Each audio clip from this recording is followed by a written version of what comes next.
सबसे पहले नजर डालते हैं अब तक की बुलेटिन।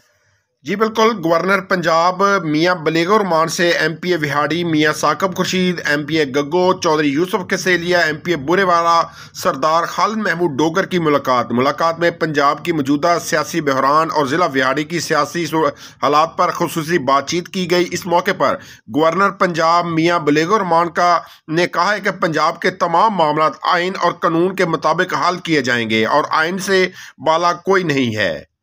जी